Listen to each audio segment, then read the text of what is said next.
Okay, let's talk about water damage. It can feel like total chaos, right? One minute everything's totally fine, and the next you're looking at an absolute disaster. But what if you had a clear roadmap to navigate that mess? Well, in this explainer, we're going to do just that. Turn that chaos into a clear, understandable process. So picture this. It's the moment every property owner dreads. You head downstairs and you're suddenly standing in 6 inches of water. The panic just sets in. But those next few moments and what you do in them are absolutely critical. So what exactly are you supposed to do? That's what we're here to figure out. First up, let's get a handle on why this is such a persistent problem for so many people. We're going to use the challenges of a major city as our case study here, because it really paints a perfect picture of the forces working against our properties every single day. I mean, look at this. It's basically a recipe for disaster.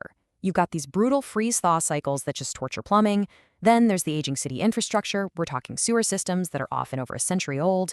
You add in clay-heavy soil that holds water and cracks foundations, being close to huge bodies of water, and these combined sewer systems that mix rainwater with raw sewage. It's a constant battle, for sure. And all those environmental threats, this is what they actually look like in real life. It's not just one thing. It's frozen pipes bursting in the dead of winter, basements flooding every spring, and then those awful contaminated sewer backups during a summer storm. And that's not even mentioning the roof leaks from ice dams or the foundation cracks that are basically a welcome mat for water. So the second one of those things happens, a clock starts ticking. And I mean loudly. That first hour isn't just important. It can literally make or break the entire restoration. 60 minutes. That's the benchmark in the restoration industry. Seriously, a professional response within 1 hour is often the difference between saving a property and watching it fall into catastrophic secondary damage. Every single minute that water sits, it's just soaking deeper and deeper into everything. Okay, so what should you do in those critical first few minutes? Here's your emergency playbook. 1. If it is safe to do so, find your main water valve and shut it off. Stop the source. 2. Get your valuables, electronics, important papers, anything you care about, to a high, dry area. 3. Pour out your phone and start documenting everything. Photos, videos. This is gold for your insurance claim. And 4, and this is huge, call a 24/7 professional restoration company right away. Don't wait. So why the crazy urgency? What's the big deal? Well, it all comes down to one nasty little word: mold. In a damp, humid space, those mold spores that are always floating around can start to grow and colonize in just 24 to 48 hours. And that turns a water problem into a serious health problem. Okay, so you've made the call. Now what?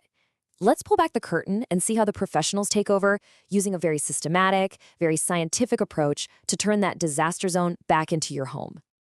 The whole process really boils down to 3 core phases. First is emergency extraction. We're talking getting thousands of gallons of standing water out and fast. Then comes structural drying, which is all about using industrial-grade gear to hunt down every last bit of hidden moisture. And finally, you have the complete restoration, which is exactly what it sounds like, rebuilding and making everything look like it did before the loss. And that second phase, the drying part, is where the science really kicks in. It is not about just pointing a fan at a wet spot and hoping for the best.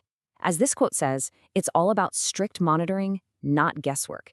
The pros have to know for a fact that the moisture inside your walls is back to normal before they can even think about putting things back together.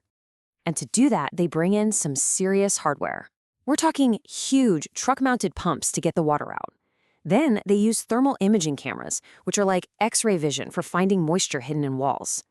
Giant industrial dehumidifiers pull gallons of water vapor right out of the air, and special moisture meters give them precise readings to confirm when a wall is officially dry. Now, you gotta understand, this is not an overnight fix, not even close.